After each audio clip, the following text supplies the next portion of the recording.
cannot fail to be remarked that every person engaged in this enterprise is playing a double game and speaking double language.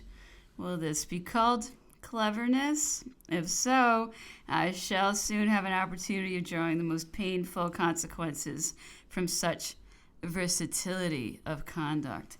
The following is a description of our internal condition in the month of February.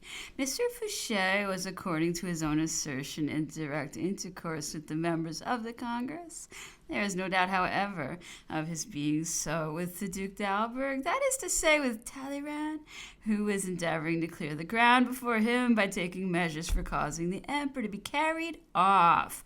He was too deeply interested in bringing this enterprise to a successful issue to allow of any other being undertaken until the first had been accomplished. Fouché kept up an intercourse in Paris with Messieurs Blank and Blank, whom he endeavored to deceive as they were attempting to impose upon him. He was moreover in communication with General Blank and General Lallemande. To some he confided the hatred which he bore the emperor. With others he deplored his loss. He knew that this was a sure means of bringing them over to him, and he was unsparing in the use he made of it. Everything appeared arranged in such a manner as to answer the expectations of the authors of those projects. It was alleged that the breaking out of the revolution was only delayed until the arrival of a courier from Vienna, but a very different occurrence took place. How could the police of France be ignorant of all these proceedings? It was not for want of confidants, for they were to be found in all directions.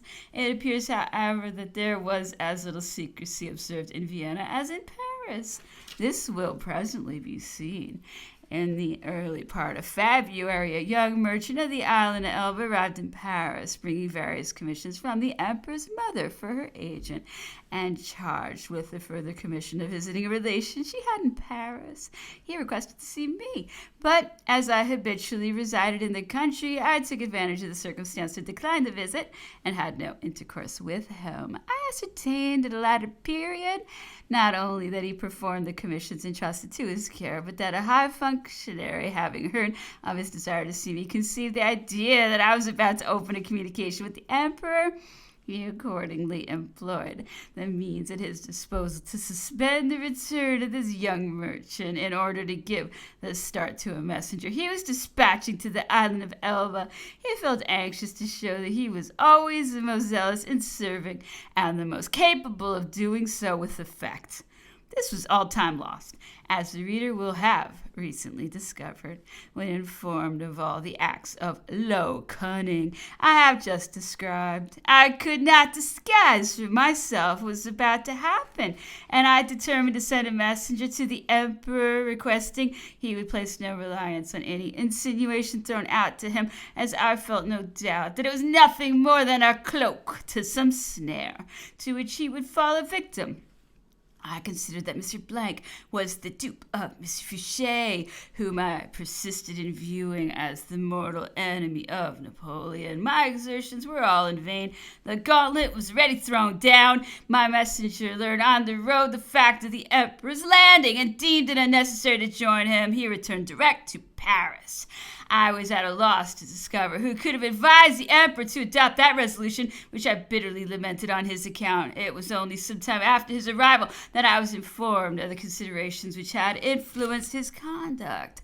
Previously to relating them, I must mention an anecdote personal to myself. I was in Paris towards the end of February 1815 when I received the unexpected visit of Monsieur d'André, the king's minister of police. His first visit to me, happened on the 27th and the 28th of February.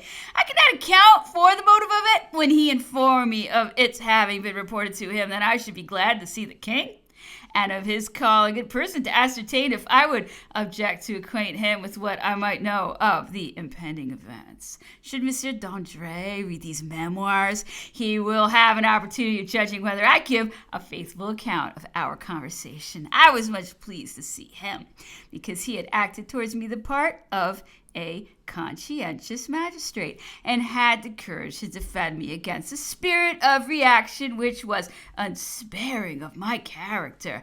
I never expressed the desire of seeing the king. I told him, because I have adopted a course of life which renders me perfectly indifferent to whatever takes place in the world.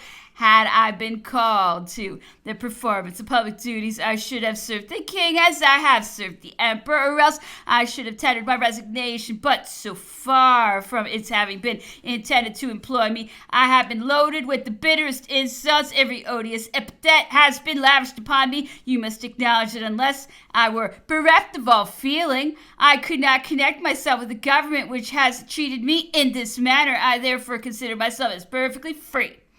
I look on, I listen, and I treasure up the fruit of my observations.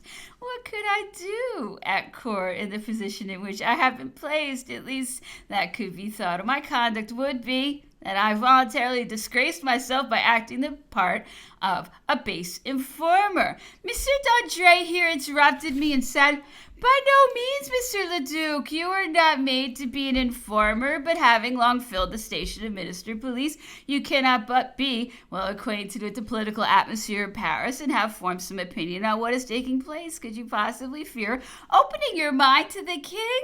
It is in your interest to do so, as in case of disturbances, you would be one of the first to suffer from them if there existed any doubt of your fidelity.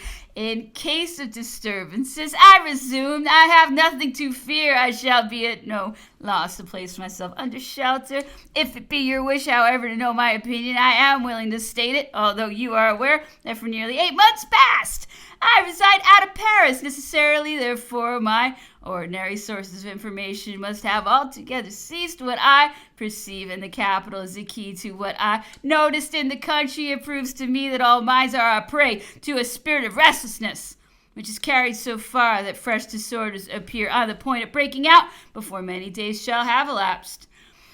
To what can this be ascribed? Paris alone can explain the cause. You have passed through the revolution and have seen that Paris gave the impulse to the provinces at a still more recent period. Paris decided the catastrophe of the emperor's downfall. Paris itself is guided in this case by a regulator, which is no other than the palace of the Tuileries. Look at what is going forward there, and you will then discover the cause of the unfavorable change in public opinion with respect to the court.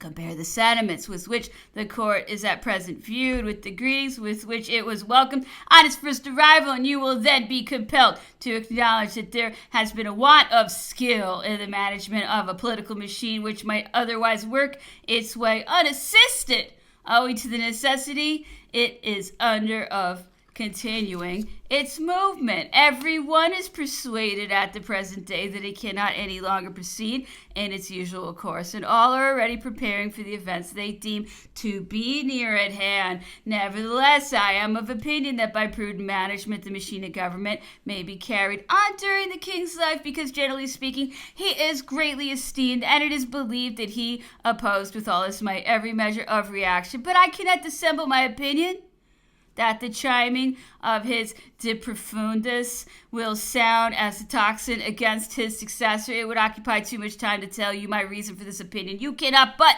have noticed what is taking place. Public opinion and public confidence are directed into another channel. I cannot say whether there exists any intriguers who excite and fret the public mind. I have given no attention to the subject, feeling perfectly indifferent to it. I desire for myself no better position than my present one. This is not your case. You stand upon a volcano which will shortly explode. I know not who will benefit by it, but of this I am quite sure that no party is at work for the emperor, because the promoters of disturbance are apprehensive of his return. Such, sir, is my mode of thinking respecting the situation of affairs. You will have a particular opportunity of experiencing that the power of the police is very slender, when all the props of the public administration are giving way at one and the same time. The king appears to rely upon some of his marshals for the purpose of keeping the troops in check. He will see what those gentlemen will do when an opportunity shall be afforded them of choosing between him and their private interests. When I was holding this language to Monsieur d'André, It was quite unknown to me that a messenger had been sent to the island of Elba. I only learned it on the Emperor's return. Mr. D'Andre withdrew, and when he will have learned 5 days after our conversation that the Emperor had landed on the coast of Provence, he will probably have imagined that I was aware of the meditated landing and had concealed it from his knowledge. The fact, however, is that I was perfectly ignorant of it. Chapter 21. I resume my narrative at the point where I broke off, and I will first relate the Emperor's motives for quitting the island of Elba. This determination was not adopted in consequence of the report of the young merchant, since he had not yet found time to join. Neither was it owing to the report of the emissary sent to him, since, on his arrival in the island, the Emperor's preparations were in readiness. Nothing more remained to be done except to embark the troops. He was informed in the following manner of the dangers which threatened him. I have already stated that the secret of the fate reserved for him was not better kept in Vienna than they were silent in Paris respecting the revolution contemplated. That Congress had drawn to Vienna a great number of foreigners. Amongst them were to be found many military officers who had served under our standards.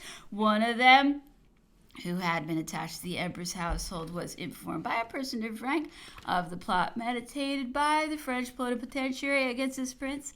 He redoubled his inquiries with all the means already at his disposal, and soon acquired a knowledge of the fact which he had at heart to probe to the bottom. That officer, who had been one of the Emperor's high administrators, immediately departed from Vienna and proceeded through Italy to join the prince at the island of Elba. He informed him of all that had been planned against his liberty, adding certain details which carried conviction to the Emperor's mind, for, on the one hand, these data coincided with the projects of the return of the Regency, which he was already apprised of, and on the other, he entertained the highest confidence in the nobleness of character of the foreign officer who exposed himself to so many dangers for the purpose of putting him on his guard. The Emperor had hitherto received no other information than what the public papers communicated to him. He had no other intelligence from France, but these were sufficient to guide him. He judged of the state of public opinion from the acts of the ministry, as he had done in Egypt through the newspapers with which the English had supplied him. In this emergency, he formed the plan of returning to France, as he had done on the former occasion. No alternative was left to him. He knew that it was intended to violate his asylum, in which he had no means of defending himself for any length of time, and where it was now even impossible for him to subsist without the allowance guaranteed, but not paid to him. The season of long nights was nearly over. There remained but a few days available to the object of surmounting the difficulties inseparable from a sudden departure. With such a numerous attendants, the Emperor determined to brave them, and without communicating his project to anyone, he caused the few vessels at his disposal to be got in readiness, so as to be able to transport all at once his handful of men. His fleet consisted of a brig of war and 3 or 4 smaller vessels. With this little squadron, he came to conquer the kingdom of France. His arrangements were made, and he only waited a favorable opportunity to depart when it suddenly offered. The English had placed Colonel Campbell as the watch over him. Chance would have it that this colonel should fall in love with the woman living at Leghorn. He was often absent, and for a long interval of time, the Emperor took advantage of it. He embarked all his people and set sail in the direction of the French coast. His departure took place towards the close of February. On the 2nd or 3rd day of navigation, he was met by a French brig of war cruising in those waters, with instructions to watch the island of Elba. The captain of this brig was intimately acquainted with the officer who commanded the Emperor's brig. It was to be feared that they might be recognized. This difficulty was overcome. The soldiers were ordered to lie flat on deck, and the brig continued her course without awakening suspicion. Nevertheless, the French brig opened an intercourse with the Emperor's brig and wished her a happy voyage. So far was it from suspecting what the latter conveyed. They separated, and the squadron proceeded to cast anchor at the Gulf of Juan on the 1st of March, nearly at the same place where the Emperor had made land on his return from Egypt. He thus disembarked with the whole of his troop and took up a position on the high road leading to Monaco. On the very sight of his landing, the Prince of Monaco, who was returning from Paris to his principality, fell amongst his advanced posts. He had been aide-de-camp to The Grand Duke of Berg, the emperor, desired to see the prince and allowed him to proceed on his journey after having conversed with him. He began his march without loss of time, and cutting across the mountains, he reached Grenoble in 5 days. The garrison of that town consisted of 2 regiments of infantry, the 5th and the 7th of the line, and a regiment of artillery. The whole corps was commanded by the general of division, Marchand. This general had sent a battalion of the 5th Regiment to defend a pass 2 or 3 leagues in advance of the town on the road by which the emperor was arriving. The column of the island of Elba was no sooner in sight than the soldiers approached for the purpose of having a view of their former chief. They soon recognized him by the gray surtout which he always carried over his coat. Every soldier in the army had repeatedly seen him in that costume. The emperor approached. The battalion observed a deep silence. Its commanding officer ordered them to present. He was obeyed.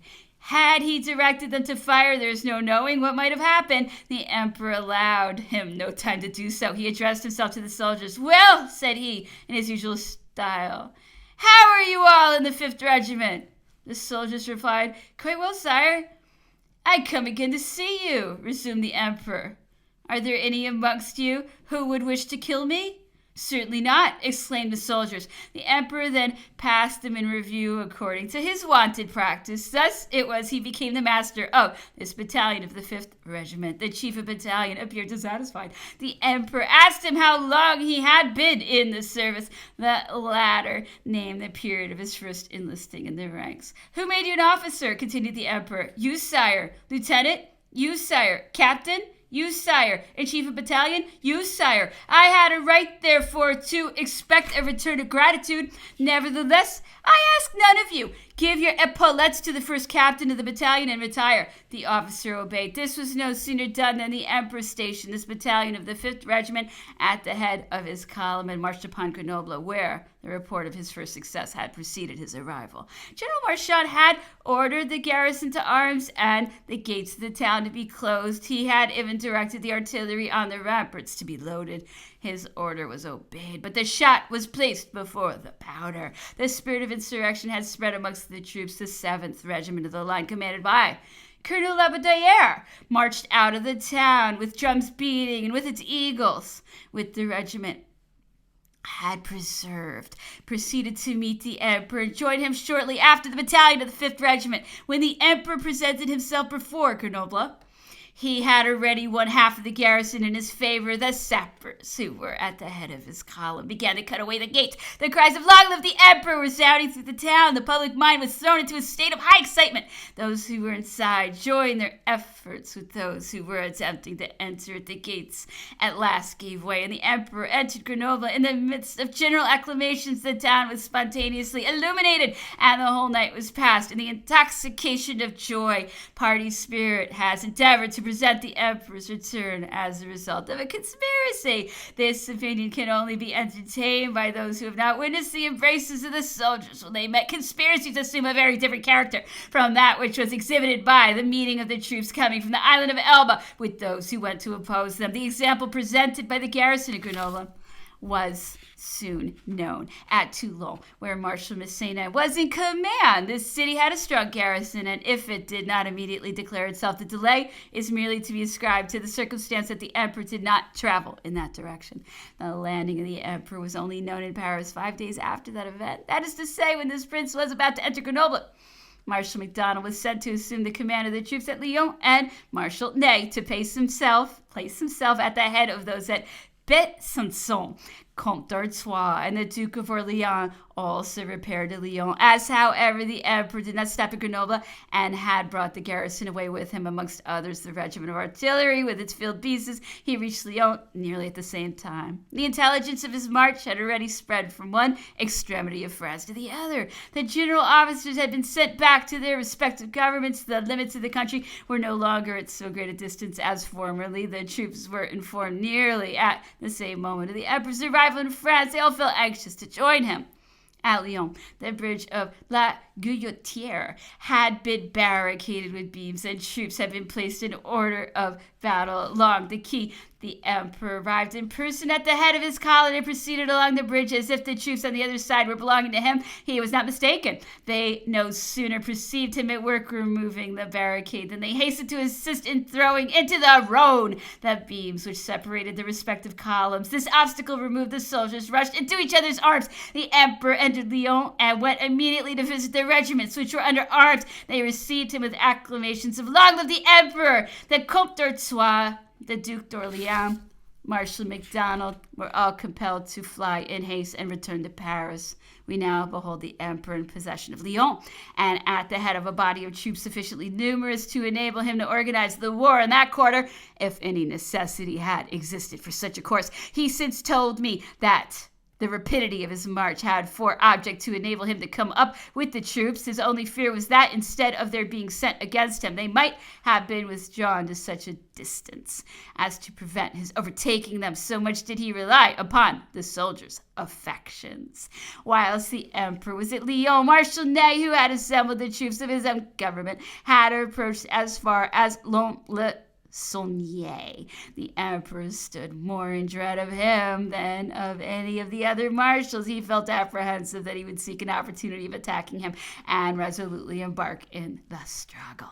He was not content, therefore, with sending him the proclamation which was circulated in all directions. This course was too much worn out in France to deceive the marshal. The emperor ordered General Bertrand to intimate to him by letter that he should take care of what he was about. He made him responsible for the smallest effusion of blood. He apprised him that his return to France was not a mere boyish expedition. He was certain of success, whatever he, Marshal Ney, might do to obstruct his views. This letter of General Bertrand was delivered to Marshal Ney at Lons-le-Saunier, where he was attended by Generals Lecourbe and Bourmont.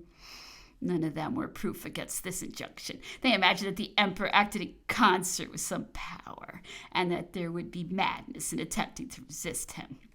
The two generals were the first to advise the marshals not to oppose a torrent which was too powerful for any resistance he could bring against it. The troops besides were already apprised of what had occurred at Grenoble and Lyon. They would have consented to nothing short of joining the emperor. Ney assembled them and read the emperor's proclamation, adding another to it, which he had caused to be drawn up by one of his secretaries. For all those who have been acquainted with him are aware that he was perfectly incapable of composing proclamations. It is certainly impossible to approve of his conduct. It behooved him to imitate MacDonald and to withdraw. This could not have altered the course of events, and he would have saved appearances and avoided compromising himself. It must be, however, added that Messieurs Lecourbe and Bourmont were with him when he consented to be led astray. There can be no doubt of his having followed the advice of those two generals.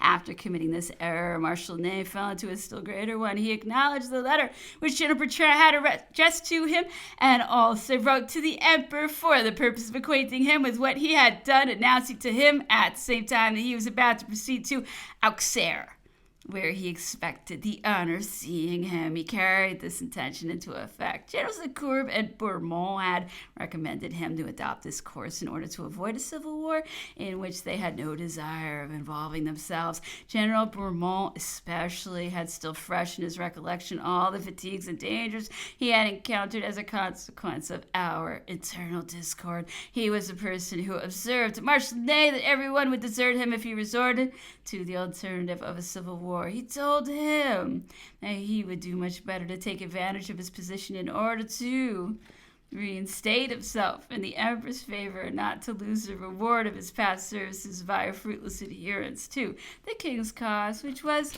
irretrievably lost. Chapter 22. I return to the effect produced on public opinion by the emperor's approach. All those who took part with the court flattered themselves that his advance would ultimately be impeded, but that in any case it would bring about a civil war. The king had sent the Duke and Duchess d'Angoulême to the south, and the Duke of Bourbon to La Vendée. All the means were adopted which suggested themselves as calculated to stop the emperor's progress. Nevertheless, he hastened to every spot where he knew that troops had been station. His influence upon them operated with a talismanic effect. They no sooner beheld than they immediately joined him. The Imperial Foot Guard was at Metz under Marshal Oudinot's orders on ascertaining what had taken place at Lyon and at Lons-le-Saunier. They did not hesitate a moment in making up their minds. The marshal did the same and consulted his interest by steering a middle course between the allegiance he owed to the king and the reproaches he apprehended from the emperor. A species of insurrection broke out amongst the troops at a given signal. Violence had been resorted to. The defection of the corps could not be imputed to him. Nevertheless, he remained at Metz, but a discreet aide-de-camp was sent on his part to take the emperor's orders. He sent his son to Ghent at the same time and directed him to renew to the king the assurance of his fidelity. After adopting these contradictory measures, he repaired to Paris, whither he had been summoned by the minister. The cause of the Bourbons appeared irretrievably lost. The hopes held out no longer appeared to him in any other light than mere chimeras. He furnished all the details in his power respecting the court of Ghent. Whilst the events I have just related were taking place at Grenoble, Lyon, and other places, the intriguers at Paris were seriously reflecting upon the consequences that might attend the emperor's return. Fouché did not indulge in the flights of illusion. He knew full well that the whole of France would declare for the emperor. He was still ignorant of his entrance into Grenoble and Lyon, and as he could not account for so unexpected a return, the first idea which occurred to him was that M. de Talleyrand had imposed upon him by affording information to the emperor of everything which had been agreed upon, in order by this means of creating for himself a favorable position in respect to him. Fouché was the more persuaded of it, as he expected from Vienna the signal which was to have been given to enable him to take a decisive part against the king. What is still more extraordinary is that Talleyrand, on the other hand, fancied Fouché to have deceived him by giving timely intimation to the emperor, so that they became reciprocally mistrustful and apprehensive of each other. Fouché immediately sought to assume a political attitude and came to the following resolution. He determined to serve the emperor, supposing the latter had received information from Talleyrand, and if his return was his own spontaneous work, in that case, to prepare every means of resisting his views. He was far from supposing that the emperor would so soon reach Paris, even admitting that no other obstacle had impeded him than the length of the journey. Fouché thought that the distance would afford him the delay requisite for giving maturity to his plans. He sent for General Lalemant in the evening of the 5th of March and spoke to him of the necessity of inducing General Drouet to come to a decision in order, as he said, to oppose the arbitrary measures which the court was preparing against all suspected persons.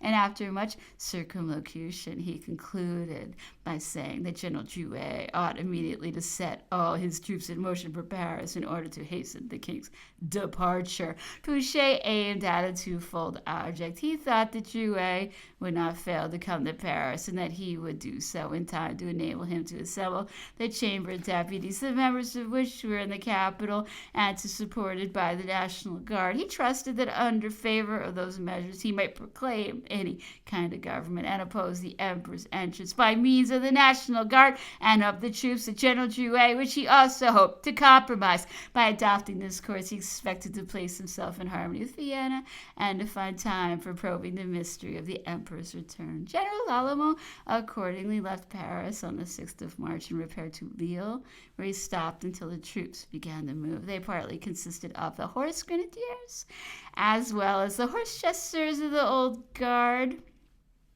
Lalemant commanded the dragoon stationed in the department of Aisne near Soissons. They all broke up and marched for several days on the road to Paris. The court was apprised of this circumstance and sent Marshal Mortier in all haste to Lille in order to bring these troops back to their garrison. This was the less difficult, as the colonels were not in the confidence of the movements carrying on. They all imagined that they were marching in consequence of instructions from the Minister of War. When they learned that they had been imposed upon, they raised the less objection to returning to their respective quarters, as they were not ignorant of the emperor's arrival. They accordingly deemed it superfluous to take the lead in events which were hastening to claim their participation. The horse grenadiers returned to Arras after 3 or 4 useless marches. The horse chasseurs alone advanced as far as Compiègne with the dragoons of General Lalemant. They had attempted on passing through La Fère to carry off the regiment of artillery which garrisoned that place. It refused to follow them, a circumstance which awakened the suspicions of the chasseurs. There must be something under all this, said they to each other. Either the gunners are scoundrels and should be cut to pieces, or we are deceived and are involved in business of a dubious nature. On arriving at Compiègne, an attempt was made to prevail upon the 6th Regiment of Chasseurs to follow the same movement, but it refused compliance. Upon this, the officers of chasseurs of the guard assembled and deliberated on the situation into which they had been involved. They determined to return to their quarters at Cambrai, signified this intention to the Colonel, General Lefebvre Desnouettes, and prevailed upon him to fly. He did so, as well as General Lalemant. The officers of the regiment of chasseurs sent a deputation to the king to renew the assurances of their fidelity, and Monsieur Fouché missed his aim. Had his enterprise proved successful, there's no doubt he would have declared for the Duc d'Orléans. Because the emperor, being no longer in danger of being seized, as was the case in the island of Elba, Fouché could not have consented to the regency, which would naturally bring the emperor back. That form of government could only be acceptable to him in the event of the emperor's death or his removal to St. Helena. He was too shrewd to desire the regency so long as the emperor remained in the enjoyment of his liberty. General Lalemant was arrested by the gendarmerie. He would have been infallibly shot had not the emperor reached Paris with such extraordinary rapidity. Fouché himself might have been lost had it not been for the emperor's prompt arrival. He was informed on the 10th of March of the unfavorable issue of his attempt. The events of Grenoble were already known, and those of Lyon fully expected. He applied himself to the object of warding off the suspicion which might eventually attach to him by soliciting of the Comte d'Artois the honor of a private interview. It was granted and took place at the residence of the Princesse de Vaudemont. The ex-minister advised the prince to appoint the Duke of Orleans regent of the kingdom. He told him that it would otherwise be impossible to prevent the emperor's arrival in Paris, that his assurance might, however, be taken when he promised that Napoleon should not remain there 3 months. It will readily be believed that he cautiously remained silent respecting the part he had taken in the movement of troops in Flanders, or the correspondence he was keeping up at Dalberg. It is necessary to observe that Fouché was informed of whatever occurred at the King's Council. I have stated that M. de Vitrolles was named Minister, Secretary of State. In that capacity, he acted as Secretary to the Council. It has been seen that he was intimate with Monsieur d'Alberg, and especially with the Princesse de Vaudemont, who he communicated what it was necessary for Fouché to be made acquainted with. This, I believe, was the manner in which the latter had been informed of the necessity he was under of seeing the Comte d'Artois, in order that, happen what might, he should have the benefit of the interview in case of need. The movement of troops in Flanders had caused the liveliest alarm at court. It was supposed to have been excited by the emperor's influence, whilst on the contrary it would have been directed against him if affairs had taken the turn which Monsieur Fouché anticipated. The successive defection of all the troops raised suspicion in the king's mind that the ministers of war at that time, Marshal Soult, was not altogether a stranger to so complete a desertion. This suspicion had perhaps been suggested to him. At any rate, it was a calumny. Marshal Soult had nothing to do with the recent occurrences. Nevertheless, the king displaced him and substituted his stead the Duc de Feltre, who had been Minister of War under the Emperor. The Duc de Feltre accepted the appointment.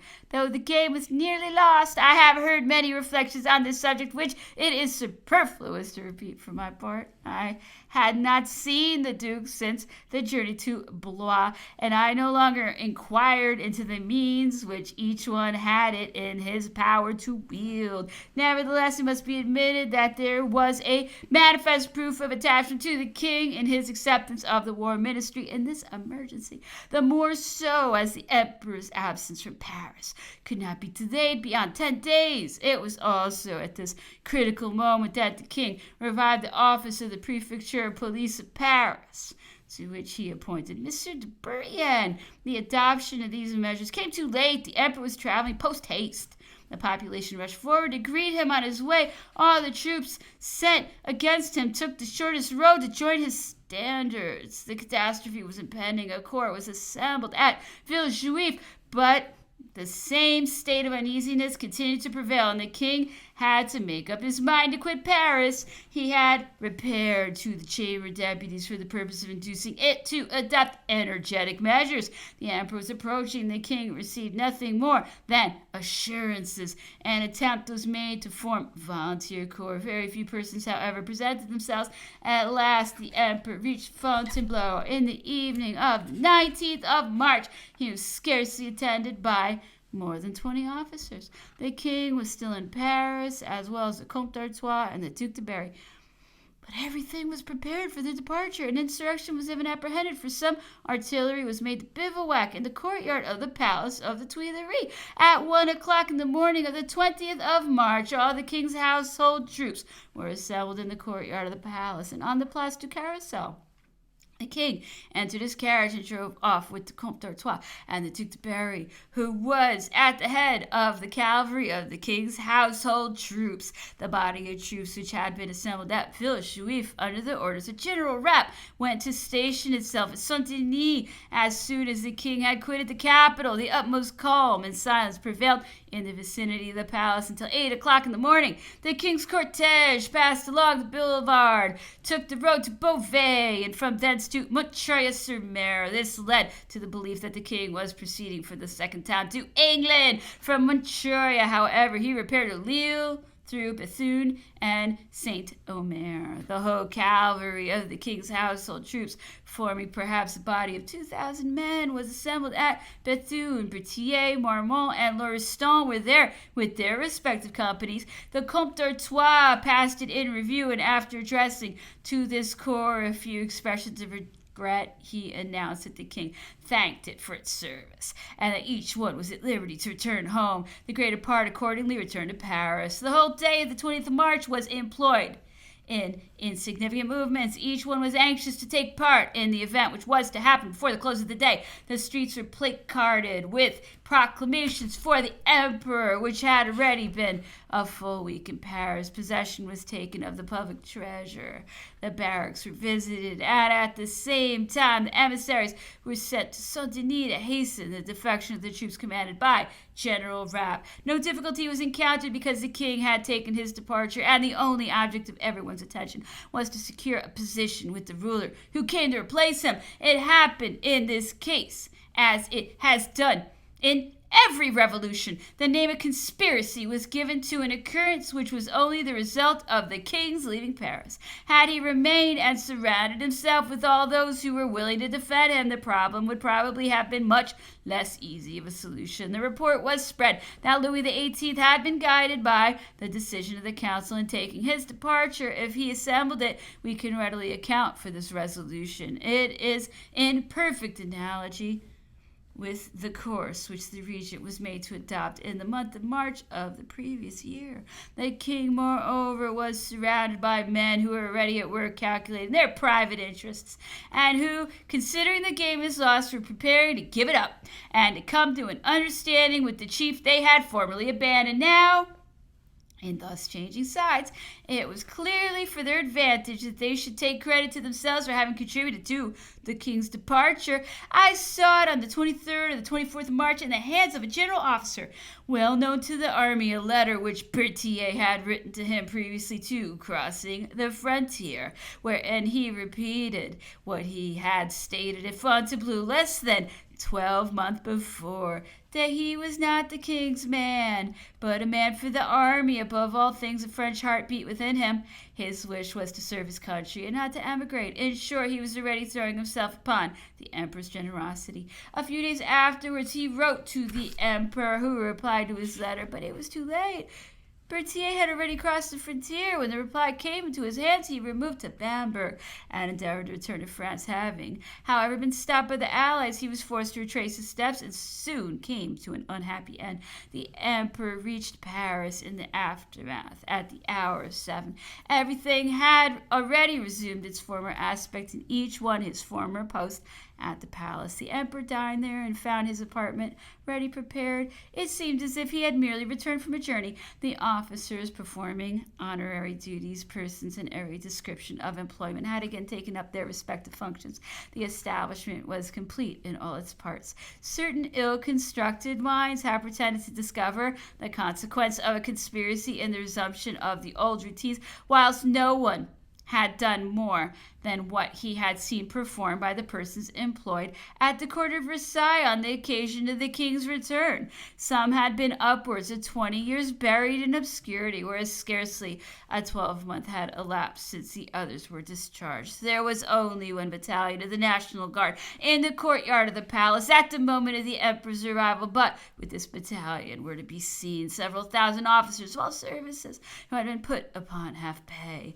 A multitude of people had gone to meet the Emperor on the road to Fontainebleau. He came to Paris, attended by a crowd of general officers on horseback, passed along the new boulevard, according to his custom, whenever he returned from Fontainebleau, crossed the bridge of La Concorde, and entered the Tuileries by the postern adjoining the quay. His carriage was surrounded by persons on horseback belonging to every corps in service, who amounted in numbers to a full cavalry regiment. They exhibited an imposing aspect of disorder and deafened the airs with cries of "Long live the Emperor!" When he entered the courtyard of the palace, the postilions found it impossible to drive the carriage up to the entrance where the Emperor was to alight. The crowd was such that the horses were unable to advance. A rush was made towards the carriage. The door was forced open, and the Emperor removed from it. In vain did he attempt to walk either in the courtyard, the staircase, or the apartments. He was fairly lifted up and carried from arm to arm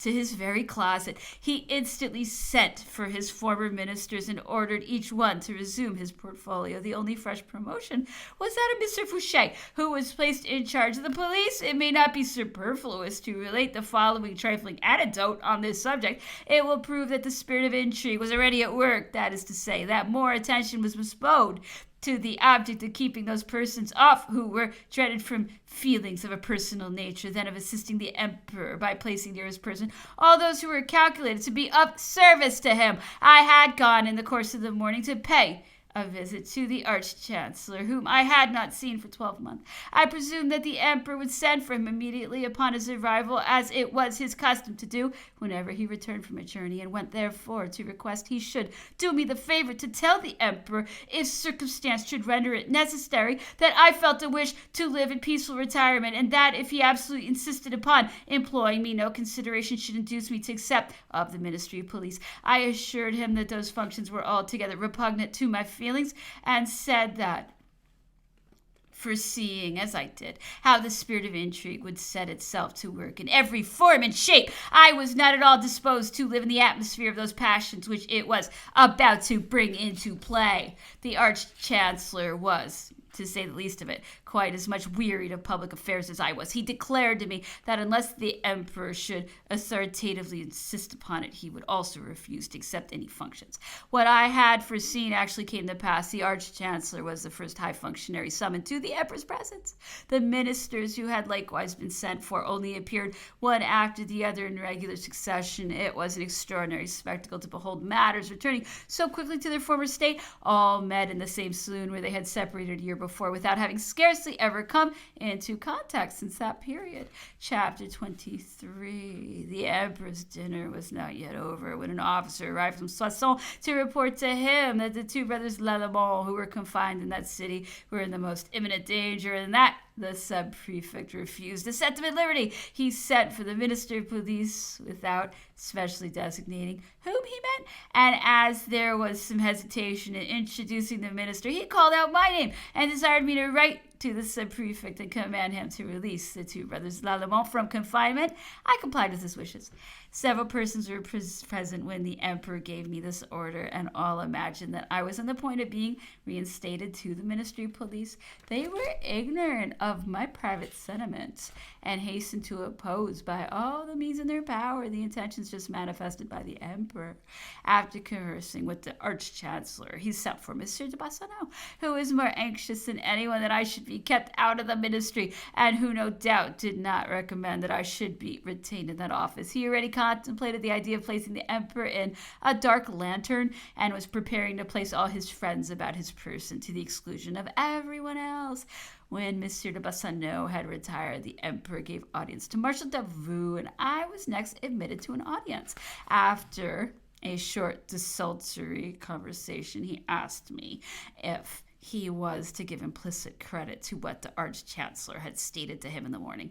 I replied in the affirmative. He desired to know the motives of my determination, which I did not conceal from him. I gave him a detail of all the vexations to which I had been subjected during his absence, and confessed that they had removed all relish on my part for public affairs.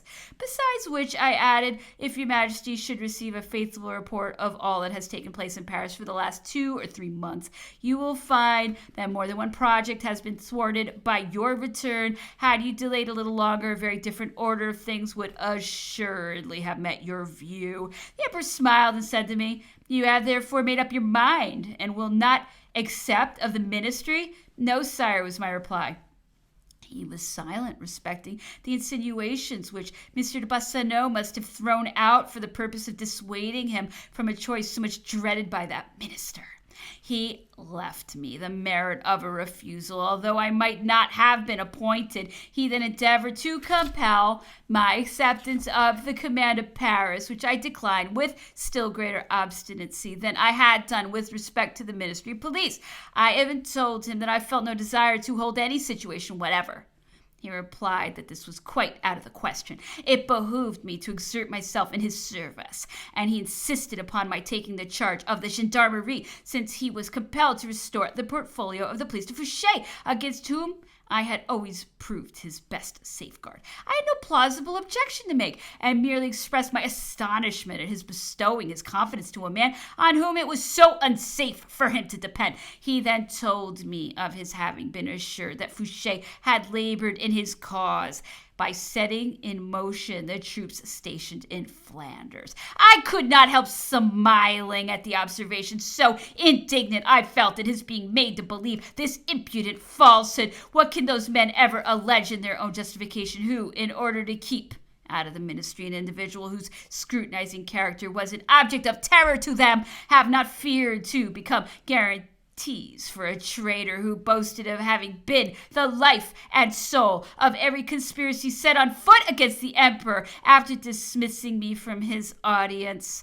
the emperor admitted Mr. Fouché to his presence. It was a singular sight to behold the spirit of intrigue stationing itself at the very door of the emperor's closet, and eagerly urging forward a man who had betrayed all parties and had already decreed the downfall of the sovereign, to whom he came to make a tender of his services. The judgment of all was so obscured that a person of the highest rank felt no hesitation in exclaiming, when the chameleon appeared, make way immediately for Mr. Fouché. He is the man whom it is most essential for the emperor to see at this moment. That worthy person laments his error even at the present day. Fouché was accordingly ushered into the emperor's closet, and without uttering a word of his previous intercourse with Vienna, he congratulated him on his fortunate arrival. I felt apprehensive, he added, lest your majesty should meet with difficulties on the road. I had accordingly procured the marching of troops in order to compel the king's departure. If any obstacles had occurred, it was my intention to have proceeded to meet your majesty. Such was the language held by Fouché to the emperor the very night of his arrival. Backed as this man was by his new friends, it was difficult for the emperor to refuse placing confidence in him. He accordingly named him Minister of Police. The Duke of Otranto was not pleased with his appointment. He told me so himself on retiring from the audience. The Department of Foreign Affairs was the object of his wishes, and not the Ministry of Police. The Emperor had compelled his acceptance of the latter, and he had yielded obedience. It was easy to perceive the motive of this preference. There would have been much less difficulty for him in conspiring had he held the first station in the politics of the state. Marshal Davout was appointed to the War Department. The other ministers resumed their functions, with the exception of Mr. Molay, who had held the situation of High Judge previously to the Revolution of 1814. The Arch-Chancellor held for a short time the Ministry of Justice, and Monsieur de Montalivet was replaced by Monsieur Carnot.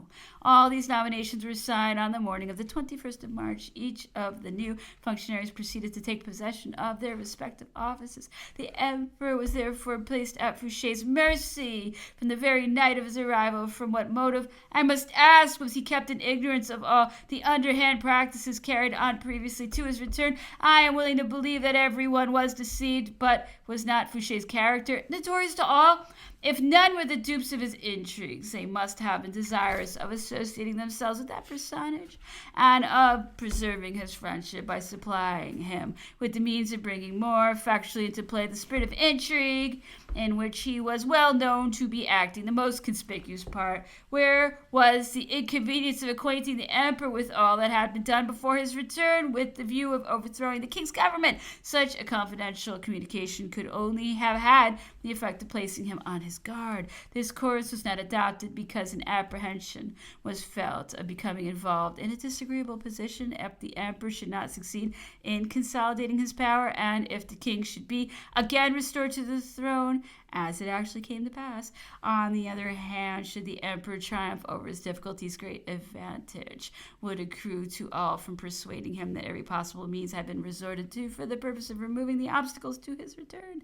It was considered a masterstroke of policy to have secured Fouché's assistance, for a spirit of vanity has constantly displayed itself in its worst colors. It will soon be seen how Fouché's plans, after having been disturbed by the Emperor's return, fell again into their former track, and how great is the guilt of those who have contributed to misdirect the Emperor's confidence by inducing him to recall a man of that stamp to his service. History affords no example of the maddening joy excited by the success of so extraordinary an enterprise as the return from the island of Elba. It was not promoted by foreign armies, nor suggested by any party. The vanquished have insisted that the Emperor was recalled by intriguers. This was not the case.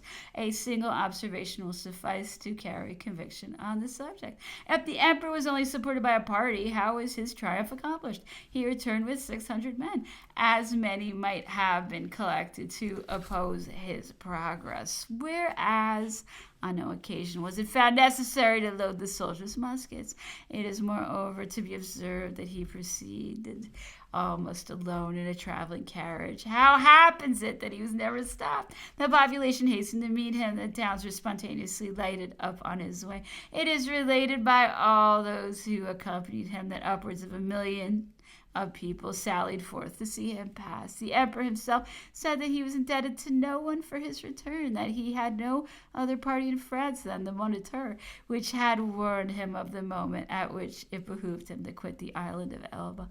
All those who have served him in the days of his highest prosperity must acknowledge that in no period of his existence was he greeted with so complete a triumph as that which was bestowed upon him by the national enthusiasm. It was a pure expression of the public feeling, for unquestionably no administrative measures had been adopted to give excitement to the prevailing joy. The battalion of the guard which had followed the Emperor to the island of Elba arrived in Paris on the day following the return of the Emperor to the Tuileries. The curiosity of the crowd was changed into admiration when the battalion entered the courtyard of the palace where the Emperor was passing. The troops of the garrison in review. Hurrahs burst forth from one extremity of the line to the other. It is a circumstance worthy of notice that every soldier in the army had preserved his three-colored cockade and the eagle of his bonnet. It was altogether needless to order their being resumed. This had been done on the first intelligence of the Emperor's arrival in France. During the first days of his installation at the Tuileries, the Emperor received the constituted authorities. A language was spoken to him on this occasion very different from that which had been held to the king some months before. It was not known in Paris until the 24th 24th or the 25th of March that the king, after retiring to Lille, had finally quitted France and withdrawn to Belgium. The fact of the disbanding of his household troops at Bethune had already got into circulation, and as Lille is the place of residence of a prefect and contained a numerous garrison commanded by Marshal Mortier, it was thought that some unpleasant intelligence must have been received in that city, since the king did not deem himself safe in it and had taken his departure. He was probably told that the emperor's emissaries were already at Lille and exciting the garrison to rise. I readily believe it, because everyone was anxious to see him off in order to have it in their power to return to Paris and to make a display of the greater or less share they had in exaggerating to the king the dangers which had occasioned his determination to depart. Marshal Mortier arrived in Paris and presented himself at the emperor's levee on the following morning. He not only was silent towards anyone who might prevent his soliciting employment, but he immediately accepted service, as well as many officers of the king's household who had been in the army previously to their being attached to the king's person. The utmost parade of zeal for the emperor's service was displayed in every quarter. On his part, he gave no indication of resentment against anyone. He received the senators and abstained from all reproaches. He only spoke in general terms of the disgraceful act by which that body had pronounced his forfeiture of the throne, adding the following words: "I leave that for history to relate. For my part, I forget all past occurrences."